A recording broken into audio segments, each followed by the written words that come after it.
L'info qui a fait les gros titres aujourd'hui est bien évidemment l'expérimentation du naturisme qui va bientôt avoir lieu à Paris.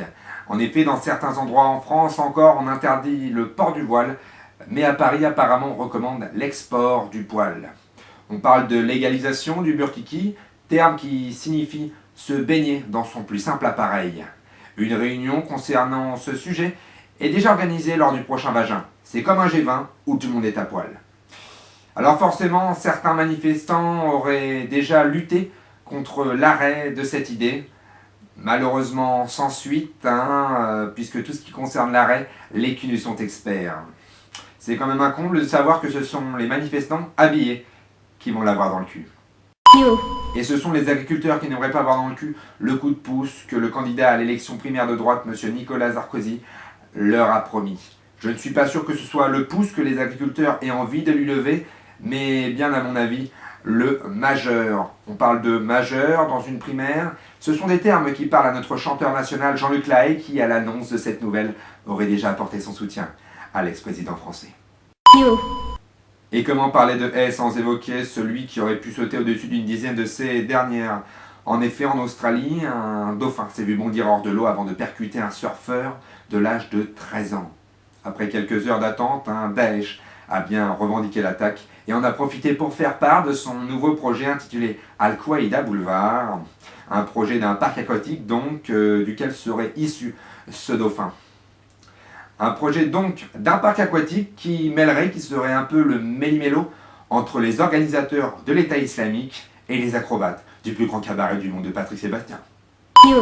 Les enfoirés qui malheureusement font un peu trop parler d'eux sont les trop nombreux dégénérés qui font acte de violence dans les milieux hospitaliers en France. En effet, après une étude, il a été signalé qu'il y aurait une agression toutes les 30 minutes.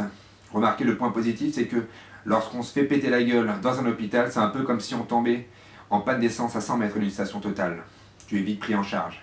Mais si on ne fait rien contre cette violence, on va arriver à un stade où plus personne ne sera en capacité de nous soigner. Alors si on ne fait rien contre la hausse des coûts, l'essence risque de diminuer à grands coups de pompe, pouvant même parfois pousser certaines personnes dans celles qu'on dit funèbres. Les pompes funèbres, voilà quelqu'un qui va sans doute les chausser. En effet, en Suisse, un touriste français n'a pas eu d'autre idée que de voler un canoë-kayak avant de partir avec et de se noyer avec ce dernier. Désormais en Suisse, on ne parle plus de canoë-kayak, mais de kayak canoë. Chose qui n'est malheureusement pas tombée à l'eau, c'est les chiffres de la contrefaçon en Europe. En effet, il a été prouvé qu'il y avait une hausse de 15% d'articles saisis en Europe.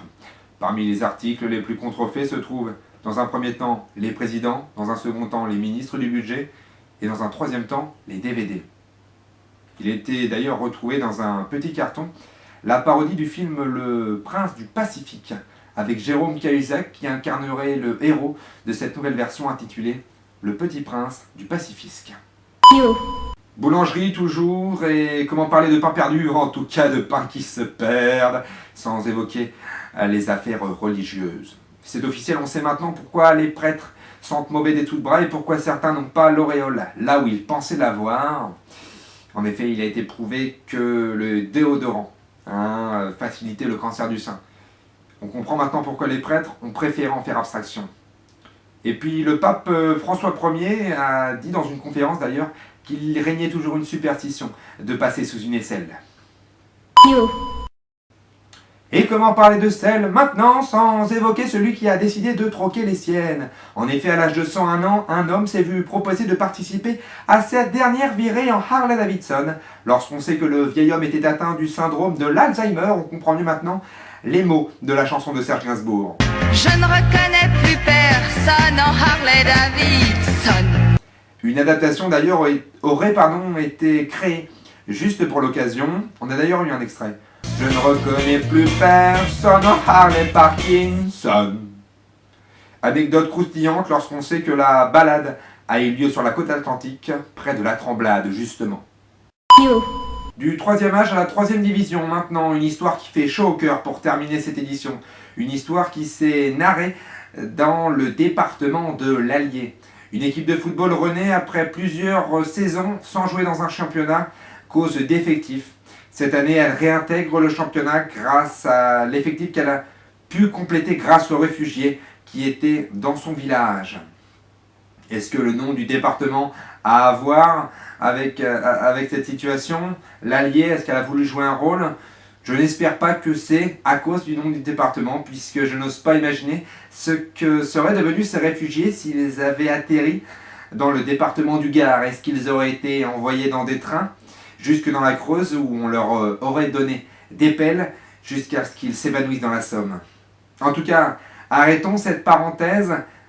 Nous n'avons plus qu'à leur souhaiter bonne chance pour leur championnat, qu'ils gagnent peut-être ce championnat.